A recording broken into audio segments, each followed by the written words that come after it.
Ya, pemirsa kembali lagi hidup sehat. Itu tadi adalah jenis-jenis kecap di dunia beserta negara penghasilnya, Dr. Haikal. Betul, dan tentunya cukup banyak negara yang suka mengkonsumsi kecap. Dan Betul. kita masih membahas tentang apa saja sih manfaat dan resiko kecap untuk kesehatan. Nah, Betul. Dok, Ya. ini ada juga anggapan bahwa kecap manis dan asin tidak baik untuk diet menurunkan berat badan.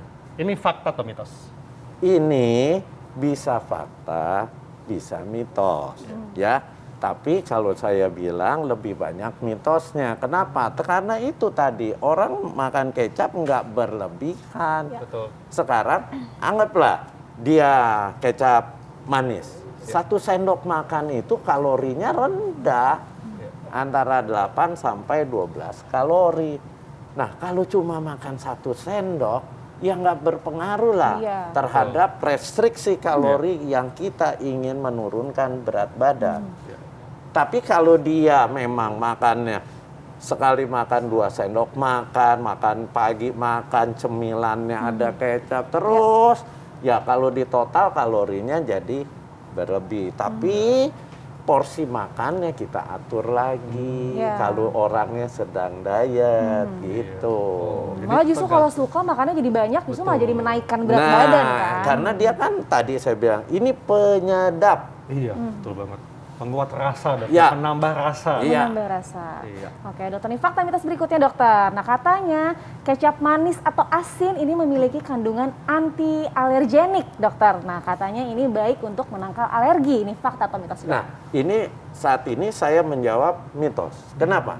Karena penelitiannya yang saya baca itu hanya 1 penelitian. Penelitian lain nggak ada. Kita sebagai dokter kalau mau bilang ini sebagai anti alergenik harus mendapatkan bukti-bukti penelitian yang cukup banyak. Nah, kan justru saya bilang makan kecap itu bisa menimbulkan alergi. Kenapa?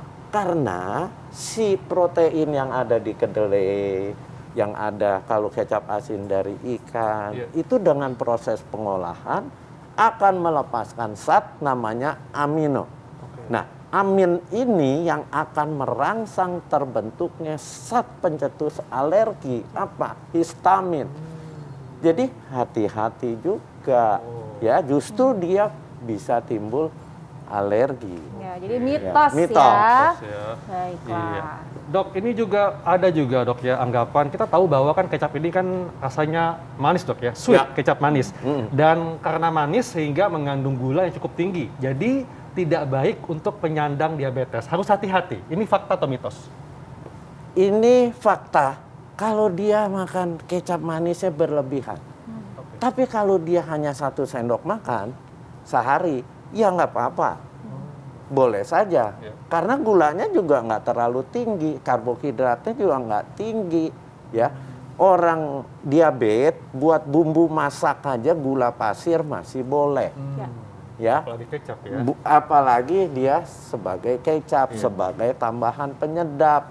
Tapi ya dikontrol, jangan berlebihan gitu. Dan tentunya mungkin kalau sebagai pengganti gula bisa dengan kecap dok ya, seperti Bisa, itu ya. bisa. Iya. Tapi ya jangan banyak-banyak. Iya, Apalagi orang diabetes kan, Iya. kita bicara membatasi asupan gula. Betul. Iya. Iya. Nah, kalau tadi kecap manis, sekarang kecap asin nih, dok. Kenapa? Katanya nih, kecap asin ini kan mengandung MSG.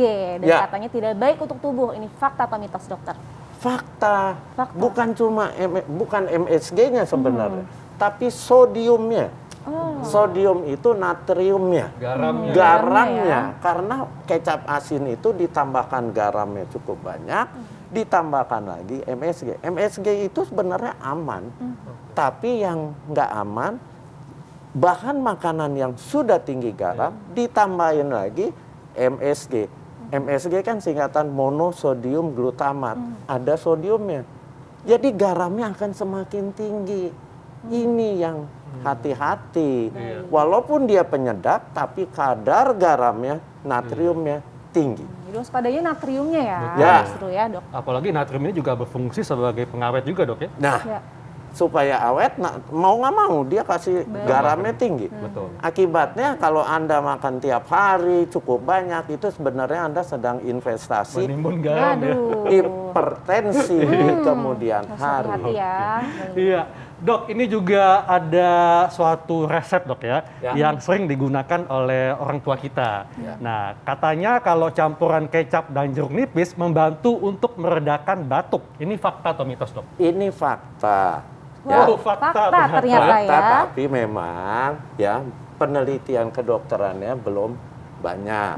Ya, kenapa? Karena ini sebenarnya dia meredakan batuk karena ada rasa dari si jeruknya itu kan di sininya jadi lebih hangat, Iya. akan meredam proses peradangan. Tapi buat batuk yang bagaimana?